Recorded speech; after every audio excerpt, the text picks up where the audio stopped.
Sivaganga in Tamil Nadu, you have to have a special guest on the bus. The guest needs no introduction. Karti Chidambaram ever smiling. Are you facing the heat? Are you feeling the heat? How bad is the heat? There's no heat. It's going to be a stroll in the park. It's going to be a stroll in the park. We guys are figuring out, the Tamil Nadu heat, how to beat it. How do you beat it? By keeping a cool head. Karti, the idea is to get, newsmakers on the bus. We talk about the issues. We go around looking at the city. It's a beautiful city of Sivaganga. Is it? Yes. Yes. Is this crying for development? A lot of people we've spoken to say that where is development? We wish we had better roads, better infrastructure. Is there more possibly that could have been done? Well, there's always room for improvement, but you got to understand that the bulk of the onus on development falls on the state government. And you should really be posing the question to the ADMK, which has been an ally of the BJP, which ruled the state for the recent 10 years. So that's where the onus of your question should be. But there are atrial roads here, which have been funded by NABARD, which connect the constituency very well, which have all been brought in when my father was the Member of Parliament here and was the Finance Minister of India. You spoke about P. Chidambaram, your father. Now, he's held this seat for 7 times since 1984. You're also, contesting the seat again. What is it that, you've seen the changes over the years? What is it that you've got to your constituency, Karti? Only somebody who's visited this place often will realize what kind of development has happened. I mean, we have 3 government colleges here. We have a medical college, we have a law college, we have an agricultural college. And then this is exceedingly well serviced by the banking sector. This is thanks to my father. We have a plethora of banks, a plethora of ATMs. In fact, during the demonetization self-inflicted wound, it was these banks and these ATMs which was actually a lifesaver for many people.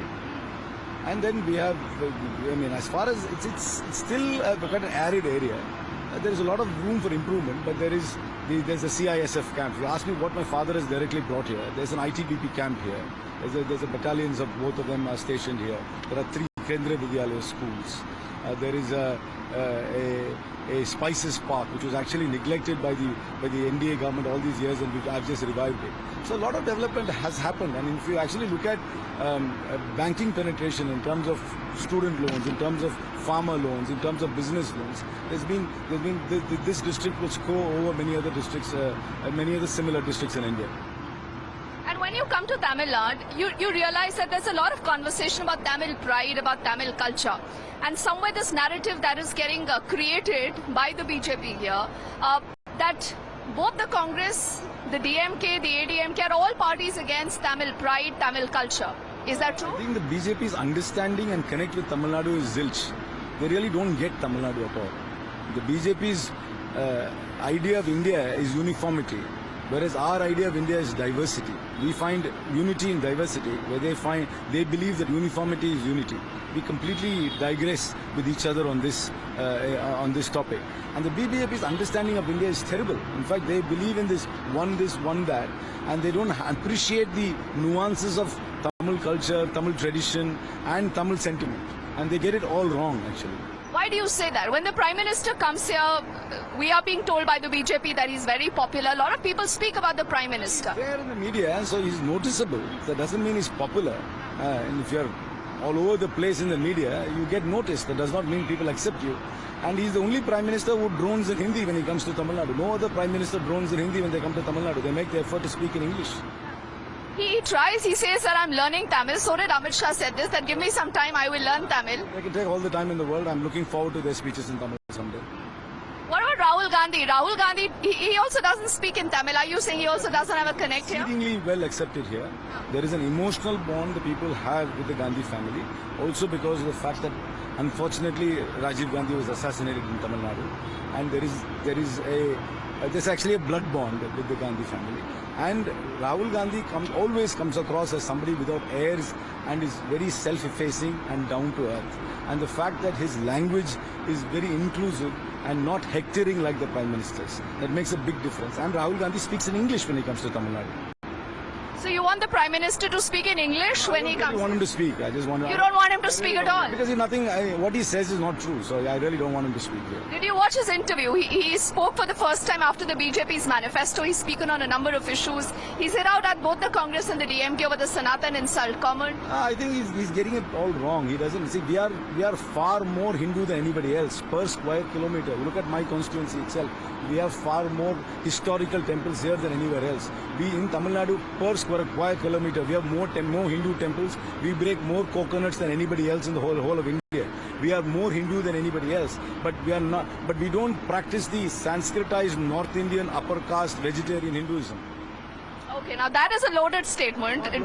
Do you believe it's about also the fact that the BJP is wanting to push a narrative, Hindi imposition, eating habits? I mean, is that the fear?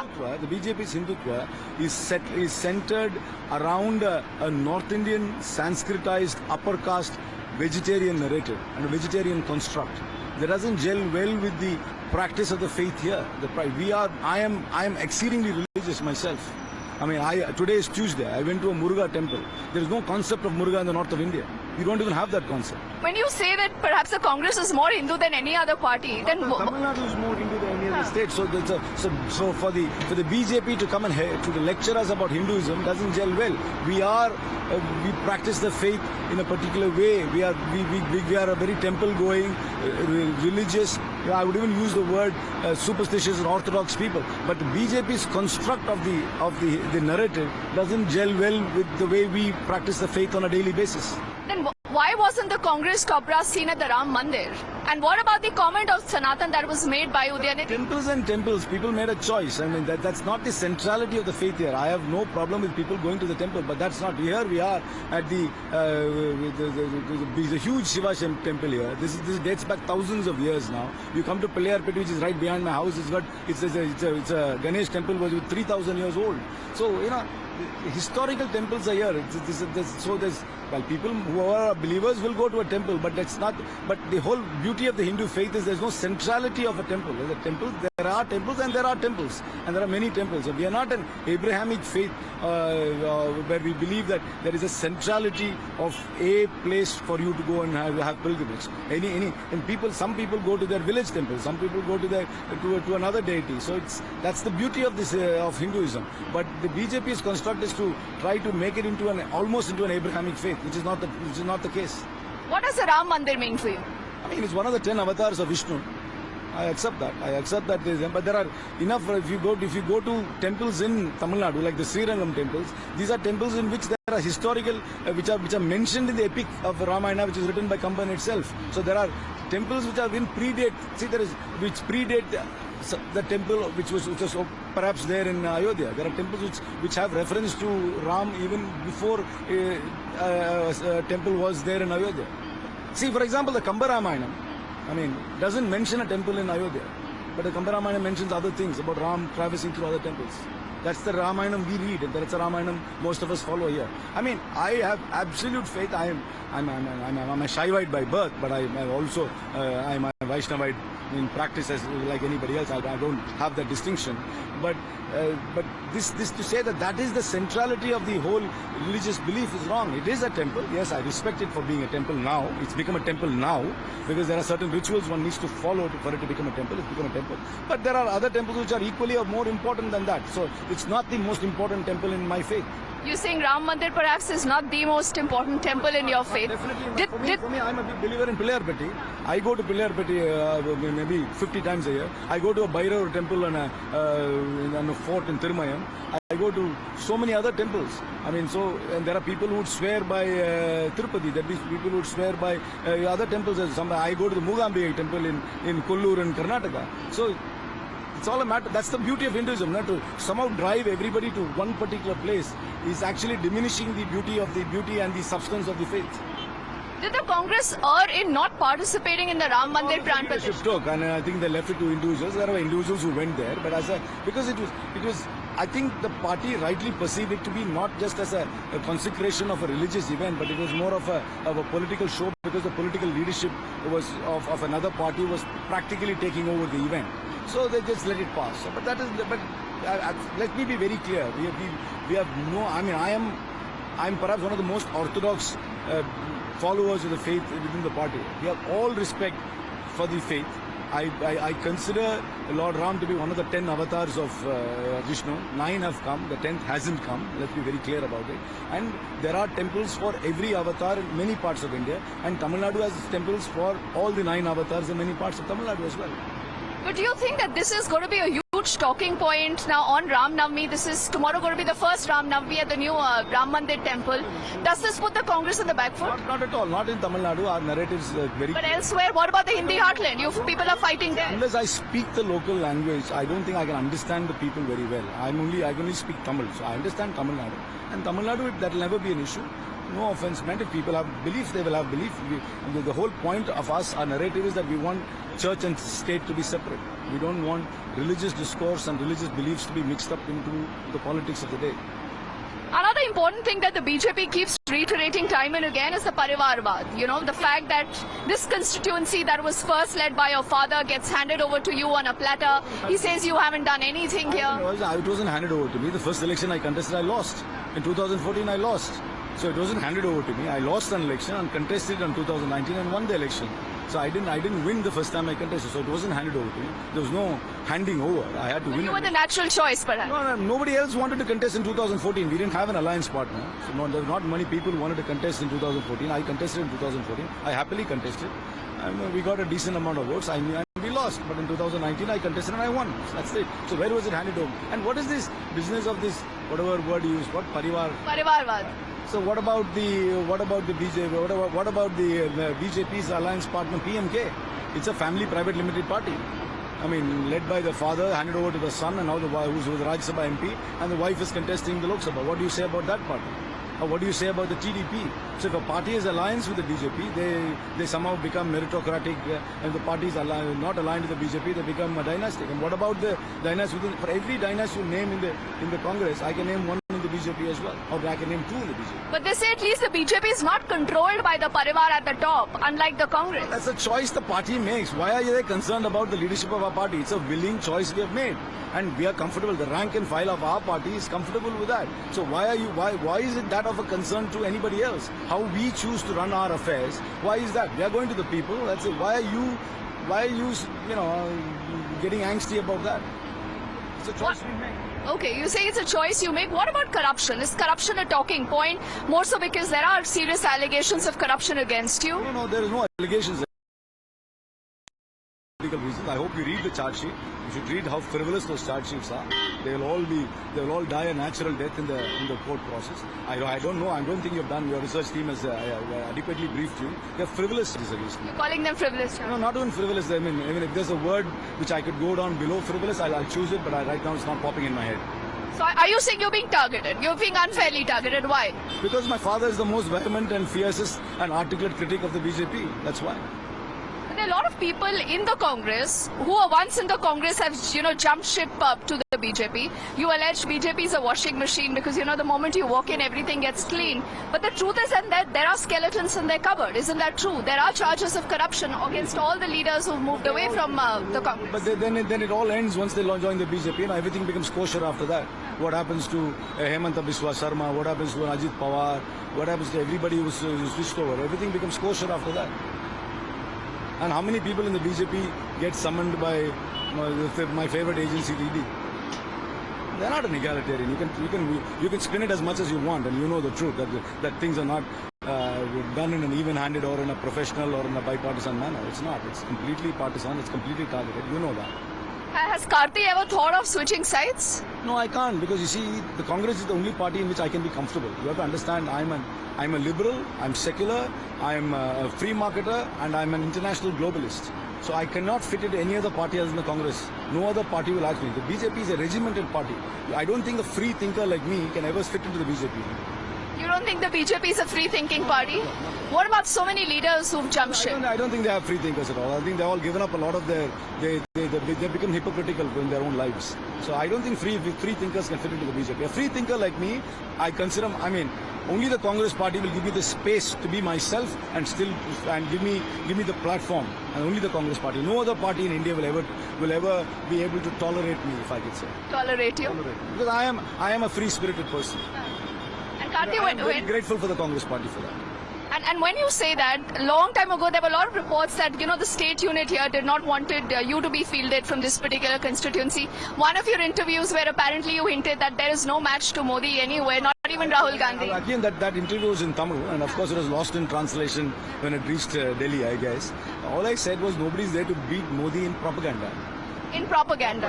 They conveniently left out that word, and I still stand by. There's nobody to beat Modi in false propaganda and in hyperbole, which only Modi's Prime Minister Modi is very, very good at. Who do you think is a better match for Modi? Who can beat Modi today? I think the people of India are realizing very quickly that they want a more secular, a more inclusive and a more humbler government. And that is. So we don't need to put up a person. If you ask the rank and file of the Congress party, they'll overwhelmingly say that we want Rahul Gandhi to be the leader of the Prime Minister. So is Rahul Gandhi willing to take on that responsibility? Once post-elections, when things come, and when we'll have to sit around the table, we have alliance partners. If the Congress party has to make a choice, the Congress party will naturally pitch for Rahul Gandhi. You think he's your biggest asset or the BJP's biggest asset right now? No, he's an asset to the party because there is an emotive bond which he and his family have with the party, and it's a cohesive glue for the party's unity. I completely believe that. And when you say that, there is this entire conversation about a north versus a south divide also going on. Is there a divide? Is there a real divide? There's a real divide in the sense that the BJP is a Hindi Hindutva party, and their narrative and their whole construct of India is a very Hindi heartland construct, and that irks us. Even in terms of revenue share, in terms of even the way they communicate, even the way they name every scheme. Can you name one scheme of the central government in a language other than Hindi? Why can't you name one scheme in Tamil? Why can't you name a bill in Tamil? Why can't you name something? Everything is so Hindi focused. It's all Hindi this, Hindi that, and it's annoying for us. Are you against Hindi? I'm not against Hindi, but I'm definitely against the imposition of Hindi. But who's imposing Hindi on you? It is by naming every law it's in Hindi, naming every program is in Hindi. You are imposing on us, but giving it predominance and preeminence over any other language, it is you are thrusting it upon us. Now, the Prime Minister was also asked this question about the North-South divide yesterday, and he said, I believe in inclusivity. He says, I believe in all, religions, all people, all faith, everyone working together. It's the opposition that wants to create this fear and a paranoia. We are not creating the it's their actions which are creating the fear and paranoia, because they are targeting the minorities.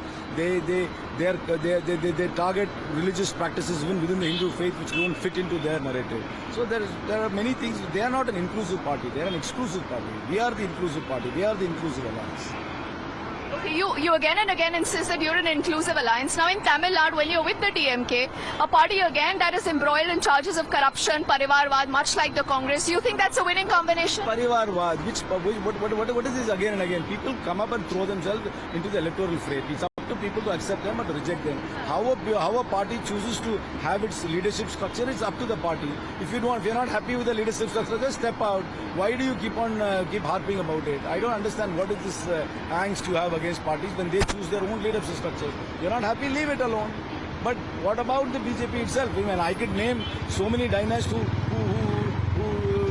are given a leg up there within that party. So why is Mr. Rajnath Singh an MLA? Why is his son is an MLA? The Mundes are given, the Mahajans are given preeminence. The Vasundhara Raje's son is an MP. I mean, they're all my friends. I'm not taking this against them. But to keep on harping about this is as if some sort of an issue only within the Congress party is wrong. I mean, what about the TDP? What about the PMK which you have allied, the BJP is allied with? What about the Shiv Sena when it was in alliance with you?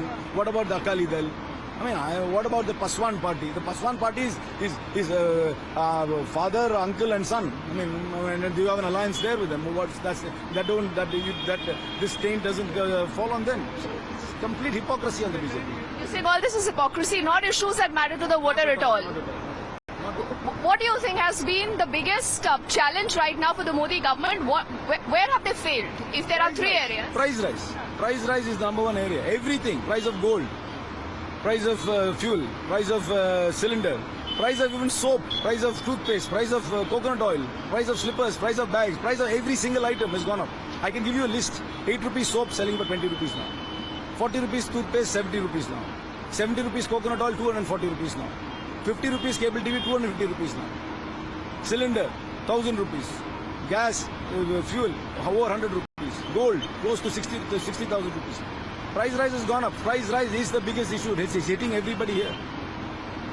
But why is it that the Prime Minister says that even if there is a problem, people trust the BJP or Narendra Modi to solve the problem, not Rahul Gandhi or the They Congress? don't trust Modi or the BJP in Tamil Nadu one bit. They trust Rahul Gandhi, they trust the Congress party, they trust the DMK alliance. They don't trust the Prime Minister in Tamil Nadu. Does this mean that the Prime Minister has higher credibility, are you saying, across the country? I don't know. He's more popular? No, I'm not familiar with what people think in other countries. Unless I speak the language, I don't interact with people. I only read what is there in the media, so I really don't know. But in Tamil Nadu, I know the people of Tamil Nadu trust Rahul Gandhi infinitely much more than they trust Modi. What happens once you move beyond Tamil Nadu? The other southern 130 seats, whether it's Karnataka, Andhra, Telangana, Kerala. I think we're going to do very, very well in Karnataka and Telangana and in Kerala as well. What about Uttar Pradesh? I don't know about Uttar Pradesh. Should Rahul Gandhi be contesting from Amethi? It's his choice he has to make. It's up to the UPCC to make the choice, not for me. I don't really understand. It's not for me to... But like you are here sweating it out, you're in your constituency working for the voters. Why did Rahul Gandhi, like the BJP says, run away from the Amethi battle? Why does Mr. Modi run away from Gujarat? Why doesn't he go contest in Gujarat? Why is he run away from Gujarat? What kind of a charge is that? He can traverse across the breadth of India to go contest, and Rahul Gandhi can't. Why is that? He's also left his home state. He's contesting somewhere else. So Rahul Gandhi can do the same. Why not? What about Priyanka Gandhi? Should she be more vocal during this campaign? We haven't seen much of her though. She is very well liked. I mean, people look forward to her coming here. There is a connect. People of Tamil Nadu really have a connect with her. Whenever she comes here, she's tremendously welcome, and there is a lot of enthusiasm for her. We haven't seen Rahul or Priyanka campaigning for you. Why is that? No, they make choices. You see, they have to travel to a lot of places. They made a few choices to travel to a few constituencies. They have come to, Rahul Gandhi has come to a few constituencies in Tamil Nadu. That's the chart they made. But the Chief Minister of Tamil Nadu campaigned for me. Is all well between you and Rahul Gandhi? Everything is perfectly fine. And people forget the fact that Rahul Gandhi and I were in Cambridge together in the early 90s. What about today? What about 2024? How close is Rahul Gandhi to you? I mean, we're fine. He was the former president of the party. I'm hopefully a second-time MP now. Our relationship is perfectly fine. It's very cordial and it's direct and fine. Do you think Rahul Gandhi does not understand the challenge? He is not leading this battle from the front? He is. I think he's taken on a great load. And the fact that he went on the Bharat Jodo Yatra not once, twice, I think has enhanced his image greatly. And the fact that he's shown tremendous determination and courage has got a lot of resonance with the people. I think it's not easy what he did. It's not easy being Rahul Gandhi? It's not easy what he did doing Bharat Jodo Yatra twice. I mean, he does come with a legacy. He's got privileges with a legacy, but he's also gotten the burden of legacy, and he's also got the traumas of the legacy. Let's be fair about that. I mean, for somebody to see those kind of assassinations at a very young age, it's not easy. And I think he's come out admirably, very, very well, seeing through those personal tragedies. And what is your overall estimate of the numbers, the IND Alliance numbers? All I know is it's going to be 40 love in Tamil Nadu. 40 love in Tamil Nadu. What about the rest of the country? I don't know. Is Karti only focused on his seat in Tamil Nadu, not the country? You an Hindu mythology or a Hindu Itikasa example. I'm like Arjuna, completely focusing only on the target in the tree. But you would want the IND Alliance to win. I want the IND Alliance to win. I want us to form the government. I'll also be part of the cabinet. That's what I want to do. So which is the ministry you're eyeing? Home Minister. He wants to be the Home Minister. Okay, I think this is Karti as candid as it can get. It's been a fascinating conversation. We've been looking at the entire constituency here. Not the entire constituency. Yes, just a bit of the constituency where the election yatra bus is going. And Karti says that he's brought in a lot of development and change here. No, you have to please understand. I mean, I'm sure your viewers have taken civics lessons. An MP is not the Sultan of the constituency. He doesn't have executive powers.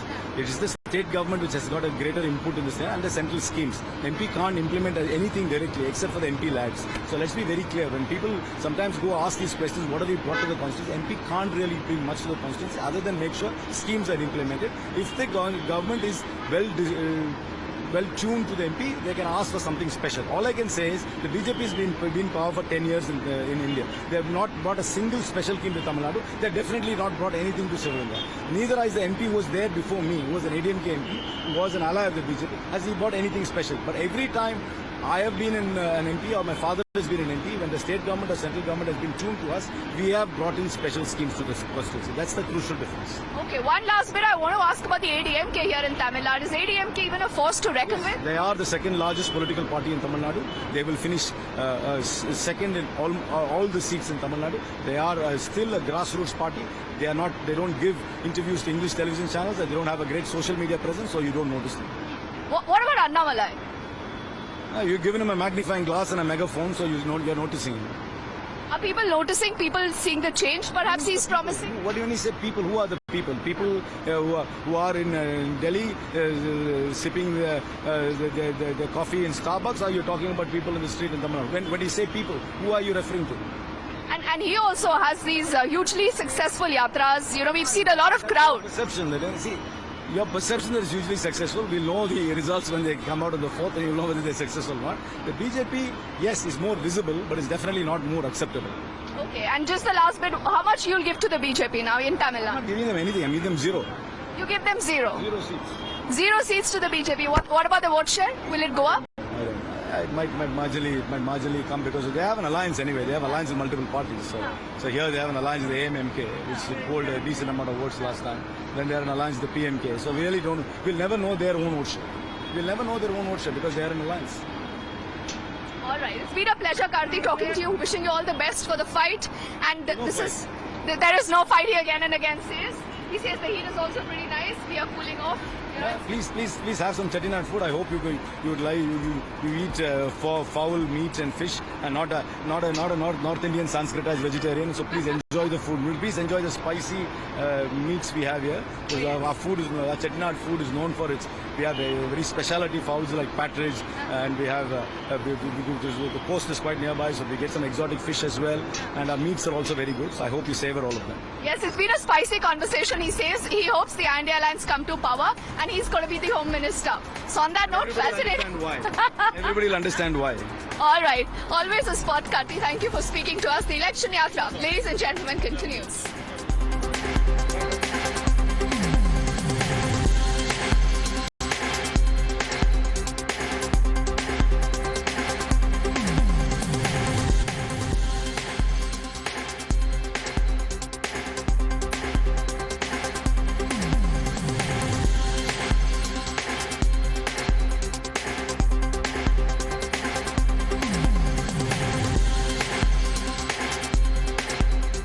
Welcome back, ladies and gentlemen. We are on board the election yatra, and as you have guessed, we are in Sivaganga. You've just earlier heard Karti Chidambaram, the sitting MP from this particular seat. He's sounding pretty confident. He's also taken pot shots at the BJP. He says the BJP is no factor here. He says our fight is here head-on with the ADMK, and he believes the ADMK will be able to finish second in this entire state. So what to make of the entire battle, not just in Sivaganga? That is a VVIP constituency, considering in mind that this is a seat that was held by the former finance minister of the country, P. Chidambaram, since the year 1984 for 7 times. And now you have Karti, who is, all the seat again. There is a BJP candidate. There is also an ADMK candidate here from the seat. The battle here, many say, possibly is very dicey still, because people say, where is the Vikas? Where is the development? Is what they are talking about, considering it's a VVIP seat. There are also other issues of livelihood, of a lot of migration that has happened, particularly from such areas to elsewhere. So we'll open up this conversation. I'll just take a moment to introduce our panel of guests. And before I do that, just a quick insight into where we are. You know, the election yatra also is wanting to not just speak to local netas, voters, but also give you a glimpse of the beautiful country that India is, of beautiful states that we are visiting. This is the famous Chettinad Palace that you see in the backdrop. This is a palace that took about 7 years to be built. Now, this is again a heritage village from where we are reporting right now. And the politicians here, the voters, they are very, very smart, as we have seen essentially largely in most parts of the southern country. We have Deepti Sachdeva, who's the BJP state vice president, youth wing and co-convener for the Sivaganga parliament here. We also have Mr. Palaniappam, the former district president of Sivaganga Youth Congress. Also G. Rajamurthy, who's a political analyst here. So before I get in both the political opponents here, I'll get in Mr. Rajamurthy. What is your reading of the battle First up in Sivaganga and then in Tamil Nadu. So, first I would like to tell about Sivaganga. Sivaganga, the political climate is getting hotter and hotter. It's very hot very already. Hotter Yes. this time. Because there is some anti-incumbency there prevailing against the current Against candidate. Karti Chidambaram. Yeah, maybe. That is one kind. And also this time there is a multiple fight is going on in the entire Tamil Nadu. We have three major parties are participating in the elections, and apart from that there is one more party called Nam Tamilar. They are also having some reasonable votes in Tamil Nadu. So this time the campaign is going on very hot across the Tamil Nadu. As far as Sivaganga is concerned, Sivaganga is one of the remote constituency of the nation. But this constituency is getting a limelight because of Mr. P. Chidambaram. As you mentioned that for the past 40 years, Yes. he is elected from this constituency for 7 times. But then, sir, do we see that much of development considering it's a VVIP constituency? Yeah, that is a demand and question raised by people every time, not only this time. In many earlier time also they raise the question. And whether the Vikas is done or not, that is a separate debate. But this question every time they are rising, and most of the time the people are voting for him. So he is doing many fruitful activities to this constituency. We cannot deny that. But at the same time, being a finance minister and home minister of the nation, the expectation on Mr. P. Chidambaram and now his son Mr. Karti Chidambaram is very high on people. So they have to meet the demands. That is this election, I think, will give an insight to them. So you believe this could be a litmus test? And I also want to know, why is no Vikas visible at least in Sivaganga then? Or much like the seats of Rai Bareli, Amethi in Uttar Pradesh, there are families who believe that they have this hold over this seat. No matter what, we will win this seat, whether or not there is any Vikas. No, we will win this seat, madam, because this is a very strong Congress-based constituency, and moreover, people here believe in Rahul Gandhi and Nehru family. From the days of the independence, still now, we have very strong base.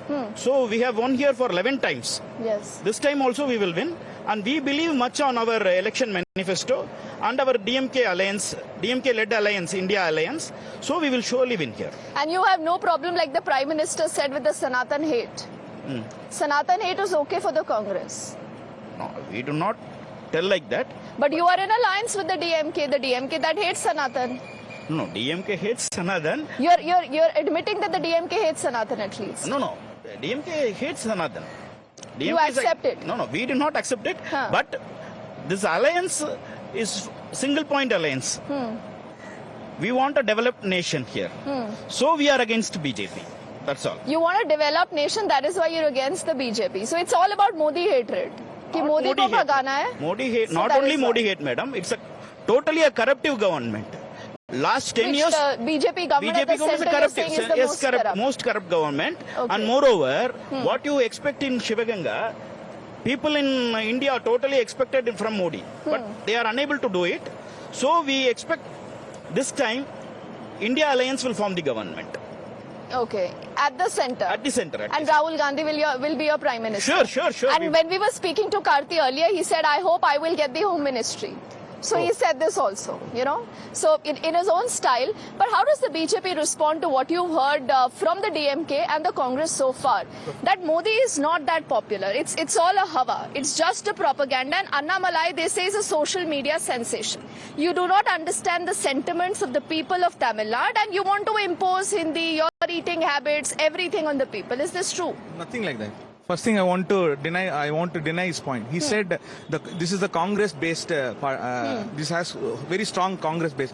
In 2014, Congress was alone. They don't have any alliance. In Sivaganga, they are in the 4th place. We are in the 3rd place. That time there is a heavy, strong Modi against way. The Modi wave in 2014. And there is a tall leader. 2 tall leaders was there. Jayalalitha madam was there, and Karunanidhi sir was there. So even though in that time we are in the strong, they are surviving because of only DMK. Only because of DMK. You're saying the Congress is surviving in Tamil Nadu only because of the DMK. Only because of DMK. The BJP did not get the ADMK, so will you be able to survive See, here? we don't want ADMK. You don't want the ADMK? We don't want ADMK. We want to stand alone. We want to fight against all the parties. That is on our state. But EPS said that when no one knew you in the state of Tamil Nadu, it was only because of Amma that the BJP became popular. So you used them to grow here. Wrong. It's a wrong statement. See, if we think ADMK is a good partner for us, why would our state president say we don't want ADMK? He said in lots of public meetings, lots of interviews, he said we don't want ADMK. Last week Amit Shah ji has come. He said very clearly we don't want any Dravidian parties. Has that been a mistake? Has that been a mistake? Nothing. It is not a mistake for sure. So every time we used to stood for 4 seats. This time we are around 19 seats in BJP and 4 ADMK, same symbol. We are almost like 23 seats. How many will you win? What's your estimate? See, we are planning around 15 to 20, but 15 to 20 from Tamil Nadu is a BJP estimate. That's what we are working on it. That's what we want to stand alone. We want to fight the people. We want to see the people alone. We don't want any alliance. We go with the culture. See, where you are standing in a place where there is lots of culture. If you think Sivaganga is a developed state, why we are standing in front of a culture with a Chettinad palace? And he is telling, Mr. Palaniappan is saying that we don't want any, because BJP government is not a developed party or developed nation. See, you go to any place in Sivaganga, come, let's go in the same bus only. You go to any place, you can't find even a eatery. Only this, you can find National Highway, which was done by our Modi government. Acha, tell me something before I get into both of them, gentlemen. Karti Chidambaram also has said in that interview that he gave to us that Narendra Modi is the only Prime Minister who speaks in Hindi when he comes to Tamil Nadu. Okay. Rahul Gandhi, though he does not, speak in Tamil, he speaks in English, and he's far more popular here. I'm sorry to interrupt. Rahul Gandhi was never a Prime Minister. When you are comparing with the Prime Minister, he says that Rahul Gandhi at least speaks in English. We don't want to Modi compare. Speaks in Hindi, so that is why they want to impose Hindi. No, please don't compare with Rahul Gandhi. Please compare with Manmohan Singh. He was a Prime Minister. Please compare. When you are comparing with the Prime Minister, you compare a Prime Minister. He is also one of the party member in Congress. Sir, ma'am, if you think he is a Prime Minister candidate, or if he become a Prime Minister, why they didn't announce he is a Prime Minister candidate? Did they announce? IND alliance, is there any Prime Minister? Who is the Prime Minister? Is there any Prime Ministerial candidate? All of you want Rahul Gandhi to become the Prime Minister. Why don't you make it official? No. People have been asking this. They might end up voting for you more. That is the alliance should decide it. But the alliance is not able to decide, or alliance will decide Rahul Gandhi only. When? After election they will decide. And moreover, not only Modi, these people at the bottom level of BJP also afraid of Rahul Gandhi ji. They are afraid of Rahul Gandhi? Yes, sure. Why are you afraid of Rahul Gandhi? He is a mass leader. We never want to. But you people keep talking about Rahul Gandhi all the time. See, it is not like that. See, we are asking who's the Prime Minister candidate. It's a very simple question, straightforward question.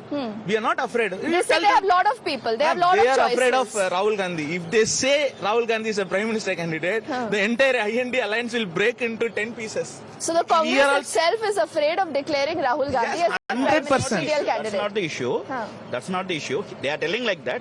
But Rahul Gandhi will take over as the Prime Minister. No doubt in it. Ma'am, this Lok Sabha... That is only if the required number of seats come in. Do you have that plan? We will get that required number of seats. But Mamata Banerjee does not agree. Nitish Kumar did not agree. He walked out. Arvind Kejriwal, who's now cooling his...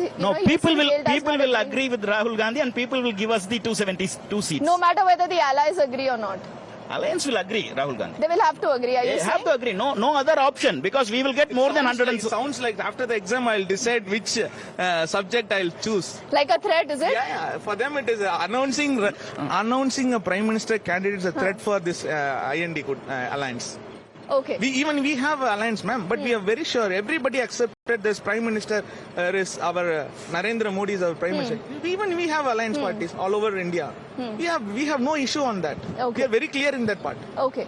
Now, Mr. Rajamurthy, this is the rhetoric that you almost see at every place. When you come down to Tamil Nadu, there is this huge issue of Tamil culture, Tamil pride. You've seen, the Prime Minister speaking about this time and again. We are also seeing the Dravidian parties, vying for that post, saying that we are the real, holders to that Tamilian pride and culture. Do people believe like that, or people are also looking for a change? I think that this time Mr. Modi is trying to trying to interact with people in the regional language as far as possible. Maybe that is one kind of approach that he want to be very close to the voters. I don't know whether that will reach the people or not.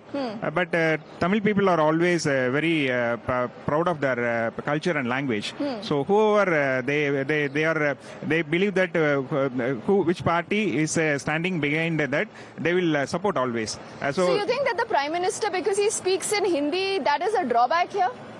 Maybe, definitely it is a drawback. You think it's a drawback? Yeah, definitely it is a drawback. Because in Tamil, in Tamil Nadu, most of the people know Tamil or English.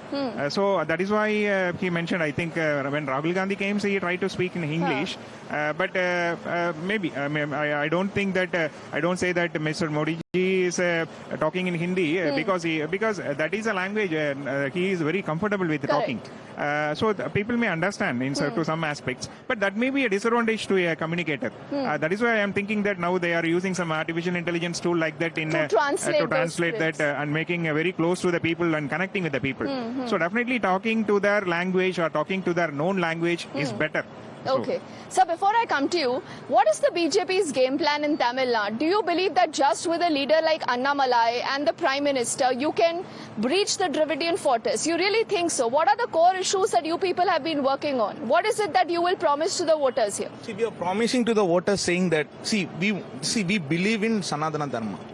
There is no doubt about it. Because of, if you bring Dravidian parties, they will not allow the Sanatana Dharma. They will collapse to the core. We don't want that. We want the culture to be safeguarded. Why are you saying that all these parties are against the culture? Why do you think so? When Udhayanidhi was said Sanatana Dharma is we want to vanish Sanatana Dharma, it is not. It is like corona. It is like mosquitoes. They didn't speak about it. They objected. Why didn't they? The Congress objected, but you believe it should have been harder. See, they have to write a letter to the Stalin, right? Your son has told like this. And we do not agree with it. Yes. Why did you not do that? Regarding Sanatana issue, you see, we are a national party. So they are only based on Sanatana Dharma. We want all people. So we do not enter into it. So are you blaming them for appeasement? Because they blame you for appeasement. Are you saying that they are guilty of the same charge? They are guilty of. You're saying the divide and rule? They want to divide and rule the country. They want to divide and they rule the divide country. the country with the community. They divide the country with the caste. They divide with the country with the religion. Their main policy is divide and rule. But sir, when you say this, Rahul Gandhi himself is talking of a caste census. So you are talking of the caste thing. You are also wanting to divide the society, no? What about that? No. We want to satisfy them also. But so, the Congress, is it okay to have a caste census? Will the DMK government agree with it? We have mentioned it in our election manifesto. We are going behind it. But we want to know what is the statistical position of the country. So we are going behind it. Quickly. He is saying that we are dividing the party or we are dividing the nation into castes. Mr. P. Chidambaram has donated a building called LCT Palaniyappa Chettiar Memorial Auditorium. That is the name of his dad. Palaniyappan is the name of the dad. What is the name that is called Chettiar? Is it an award got it from Harvard University? Is the award got it from Cambridge University? They are using the name. You go to Karaikudi. It is donated by Mr. P. Chidambaram in 2006 to 2010. When he was a finance minister, he donated a building and it has been donated by UGC. Okay. They are also donated 1 crore rupees. Indian Bank also donated 25 lakhs. Indian Overseas Bank also donated 25 lakhs. Okay. For his dad's name. Okay, If the building was in the dad's name, it is mentioned as LCT Palaniyappa Chettiar Memorial Auditorium. It is in Karaikudi. Okay, I'll give the last 30 seconds to you. How big is this fight? You know, the BJP versus the Congress, DMK. Which side has the edge? The last word to you. Yeah, the edge is in Tamil Nadu. I believe that DMK allies has the edge in overall. Okay. The trend may continue in Sivaganga district also. And also in Sivaganga district, another advantage for Mr. Karti Chidambaram is the opponent candidates are not so familiar with the people. And they are, it's another added advantage. So with the allies and the added advantage, I think Congress is having an edge in the Sivaganga district. Okay, so you believe that the Congress and the DMK combined will possibly have an edge in Tamil Nadu. We'll wait and see what happens to the BJP. I thank all of you gentlemen for joining us on top of our Election Yatra Express. And because we are right in the middle of the election season, I also want to leave you with images that are coming in of the Prime Minister's roadshow right now in West Bengal. West Bengal, again, a very critical state that the BJP has been putting its focus on.